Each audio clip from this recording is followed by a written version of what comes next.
Hello, Colin here. This video tutorial is on parameter parsing in Java. Tutorials for students that are geared for CS200. My goal is to provide a few examples that students that are new to Java can understand how parameters are passed to method calls and any side effects that may occur. You were probably told in Java that it only passes by value. Now, what does that mean? Well, I think one of the best ways to see how it works is to provide a few examples, and that is what I'm going to do for you here. The first example you can see in the screen is a method I'm going to call. It's a simple method. It's a static, doesn't return anything, it's a void, and it's called testChangeInt. It takes in two variables, int local A, int local B. And all it does is assign local A equal to 1, local B equal to 2. And I'm going to call that from the main method, and then we're going to see how that would impact the variables themselves in main.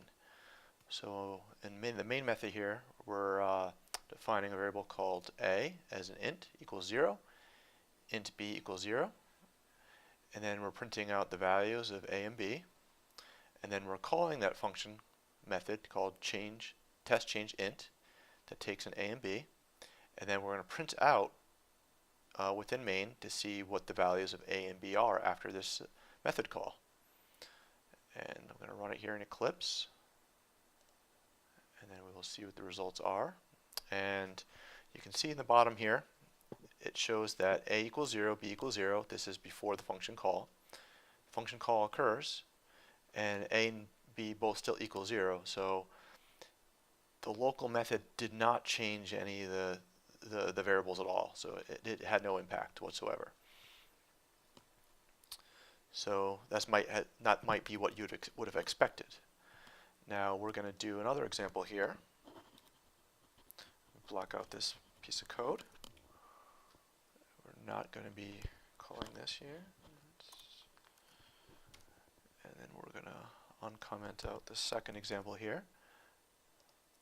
And the second example is we're going to be using a method that is called testChangeArray. So it's taking in two arrays of both type int, and what it's doing is taking a at position 0 in the array, setting it to equal to 3, a in position 1, setting equal to 4, and that is all it's doing. And we're going to call it from main. And in main, we're setting up a variable called array A. We're setting it of length 2. In Java, it defaults to 0, 0 for that. And we're setting up another variable called array B, type int array. It's also size 2. We are going to print it out in the main method. It's going to show the values at position 0 and 1 of array A and position 0 and 1 of array B. We're going to call testChangeArray, plug in array A and B, and then we're going to print out those values after the call and see what happens. Now running that now, we'll see what the results are. So, results we see are it starts off at 0, 0 for both array A and B. However, actually it changed the values of array A in this method. So in array A, you can see it went from 3 to 4, and array B, and it did not happen within main, it actually happened within the method call. So let's go down to the method call here and look at it. So if it's passed by values, it might seem confusing. Why would it override why would a local variable change my array? It's a good question.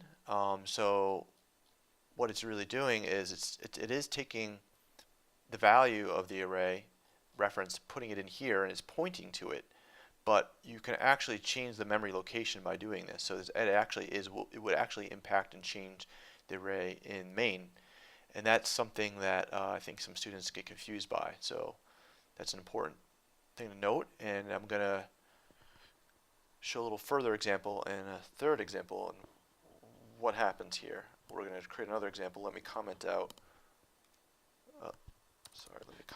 this third example here.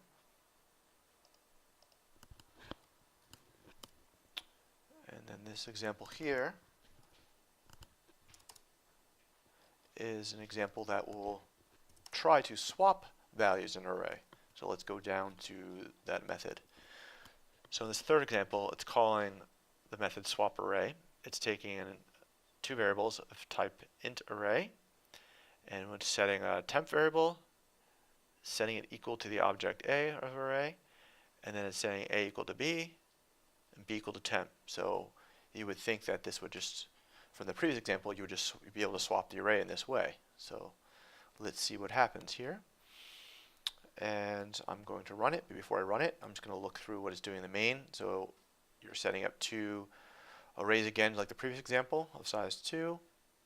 We're first setting array B equal to position 0 equal to 1, array B at position 1 equal to 2, and then we're printing that out to see what they are, and then we're calling the method swap array, and then we're going to see what happens after that method call. So let's run this piece of code, see what happens.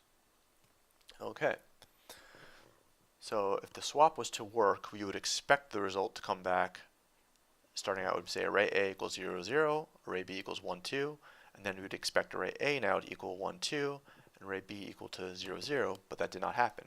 In fact, this method call did not change any of the values in these array.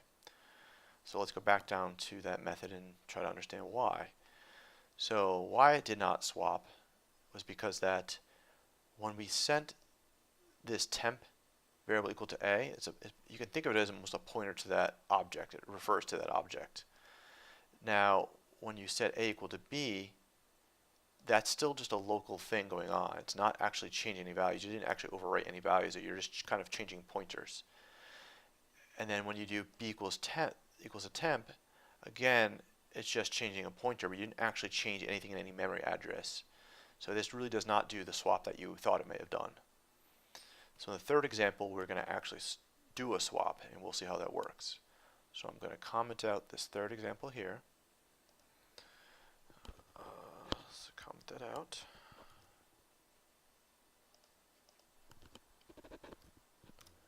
And I'm going to uncomment out this fourth example.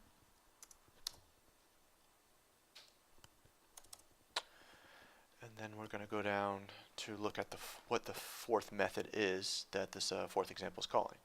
So what it's calling is this method called real swap array. It takes in two parameters, an int array of variable A and an int array of variable B. This time it's creating a new temp of the same size as type A of array, and it's going through a loop, and for each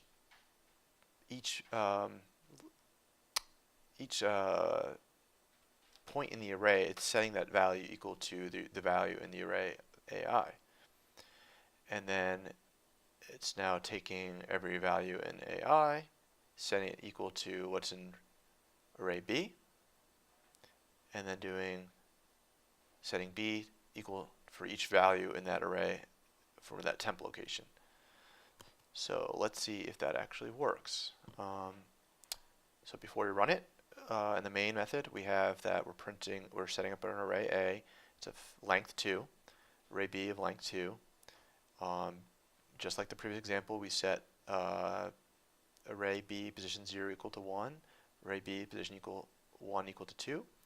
We print out the values that they equal in this main method, and then we're going to call real swap array method to see if that actually does swap the arrays, and then we're going to print out the values to see what happens from this method. So I'm going to hit run and see what happens here. Okay, so as expected in the first main method, you're printing out two things, array A equals 0, 0, of course that's how we set it, and array B equal to 1, 2. Now if it was actually to swap the arrays in that method, we would expect array A now to equal what array B equaled, and that was 1, 2, and it does here. And array B now equals what array A used to equal, that was 0, 0. So you can see that this method did work in terms of swapping the array. That's all I have for you of these 4 examples. Hope that helped clear up maybe any misunderstandings you may have had about object and primitives values being passed into Java methods. And this is what they call pass by value. Thanks for watching the tutorial.